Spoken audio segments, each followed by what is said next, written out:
আসসালামু আলাইকুম, সবাই কেমন আছেন? আশা করি সবাই ভালো আছেন। আমি আল্লাহর রহমতে ভালো আছি। আমার একটা জাবা পাখি দুর্ঘটনাবশত ইঁদুরে না তো বিড়ালে নিয়ে গেছে কিছুতে একটা, তারও মাসখানেক আগে। তারপরে আমি গত সপ্তাহে খুলনা থেকে আর একটা জাবা পাখি নিয়ে আসছিলাম। এটার সাথে সম্ভবত ফিমেল হবে, আর আমার আগে যেটা ছিল ওটা সম্ভবত মেল হবে। এখনও শিওর না, তারপরও দেখা যাক কি হয়। এখন এই দুইটা রাখছি একসাথে, জোড়া নিচে নাকি নিয়ে নেয় তাও এখন পর্যন্ত বলতে পারতেছি না, বাট রাখা আছে। দেখি, নতুন খাঁচা সেট আপ করলাম কালকের রাত্রে, ওই খাঁচার ভিতরে এখন দিব জাবা জোড়া। দেখি কি অবস্থা, তারপরে দেখা যাক। আশা করি জোড়া হবে।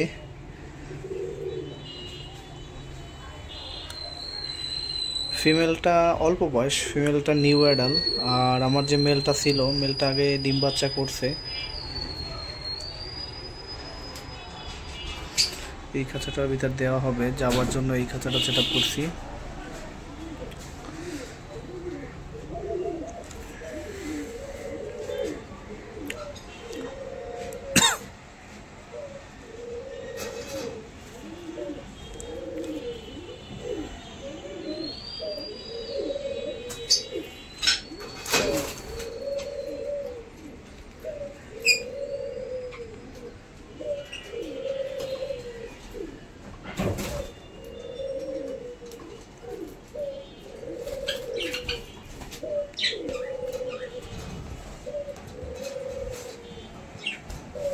বিসমিল্লাহ বইলে দিই নতুন খাঁচা, সুন্দরভাবেই গেছে একবারই। জাবা পাখি এরা প্রচুর চঞ্চল, তো এর জন্য আর কি একবারই চলে গেছে। ও ভিতরে লাঠিও এখন পর্যন্ত দেওয়া হয় নাই, যদিও সব দিব ধীরে ধীরে। লাঠি দেওয়া হয়েছে একটা ভিতরে দাঁড়ানোর জন্য। এবার খাবারের বাটি আর পানির বাটি দেওয়া হবে। নতুন সেট আপ, অ্যাডজাস্ট হইতে একটু সময় লাগবে, যদিও ধীরে ধীরে অ্যাডজাস্ট হয়ে যাবে। হ্যাঁ, মোটামুটি খাবার বাটি, পানির বাটি আর লাঠি দেওয়া ক্লিয়ার। এই জায়গায় আর একটা লাঠি দিতে হবে ওইটা দাঁড়ানোর জন্য, যদিও সেটা পরে দিব।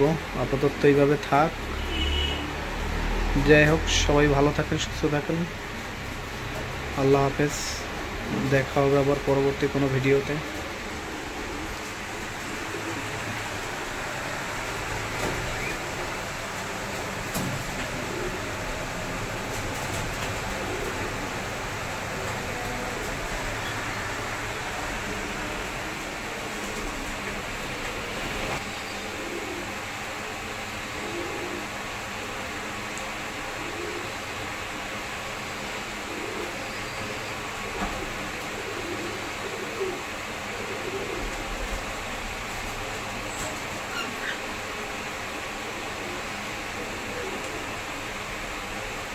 খাবার দেওয়া হয়েছে, তারা খুব সুন্দরভাবে খাবার খাচ্ছে।